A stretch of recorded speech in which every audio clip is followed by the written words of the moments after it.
രംഗച്ചേട്ടൻ കാണിക്കുമെന്ന് പറഞ്ഞാൽ കാണിക്കും. ഇത്രയും നല്ലൊരു അടിപൊളി വൈബിൽ അതും നല്ലൊരു കിടിലൻ വെഡിങ് കൂടാൻ വേണ്ടിട്ട് വന്നായിരുന്നു. നമ്മളെ പെരിന്തൽമണ്ണക്ക് അടുത്തുള്ള ഇറാൻ നാച്ചുറലാണ് കേട്ടോ. നിങ്ങൾക്ക് ചെറുതും വലുതുമായിട്ടുള്ള എല്ലാ ഫംഗ്ഷൻസും ദാ ഇവിടെ സെറ്റ് ചെയ്യട്ടോ. അത് നല്ല നാച്ചുറൽ ആയിട്ടുള്ള ഒരു വൈബിൽ അത് നമ്മളെ പ്രോഗ്രാം ഒക്കെ കളറാക്കാൻ പറ്റിയിട്ടുള്ള ലൊക്കേഷൻ തന്നെയാണ് കേട്ടോ. നല്ല കിടിലൻ ബാങ്കറ്റുകളും അതിന്റെ ചുറ്റിലുള്ള ഈ ഒരു കാഴ്ച തന്നെയാണ് കേട്ടോ ഇവിടുത്തെ ഏറ്റവും വലിയ ഹൈലൈറ്റ് എന്ന് പറഞ്ഞാൽ.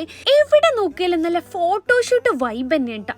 അത്രയും നല്ല കിഡിലായിട്ടാണ് ഇവർ സെറ്റ് ചെയ്തിട്ടുള്ളത്. മീറ്റിംഗ് ഒക്കെ കൂടാൻ പറ്റിയ ബോർഡ് റൂം, അത് കൂടാതെ ഒരു അടിപൊളി ലോബിനോട് കൂടിയിട്ടാണ് ഇവിടെ സെറ്റ് ചെയ്തിട്ട്. നിങ്ങൾ ഇവിടെ വെഡിങ്ങിനോ അല്ലെങ്കിൽ മീറ്റിങ്ങിനൊക്കെ വരുന്ന ടൈമിൽ സ്റ്റേ ചെയ്യണമെന്നുണ്ടെങ്കിൽ നല്ല അടിപൊളി ഫാം ഹൗസ് ഇവിടെ സെറ്റ് ആണ് കേട്ടോ. ഇത് കൂടാതെ ഒരു അടിപൊളി ഒരു ആംഫി തിയേറ്ററോട് ഉണ്ട് കേട്ടോ. ഒരു 3000 ആൾക്കാരൊക്കെ വെച്ചിട്ട് നല്ല അടിപൊളി ഔട്ട്ഡോറിൽ ഒരു വെഡിങ് ഒക്കെ നടത്താൻ പറ്റിയിട്ടുള്ള ഒരു അടിപൊളി ലൊക്കേഷൻ. ആരെങ്കിലും നല്ല പ്രീമിയം ഡെസ്റ്റിനേഷൻ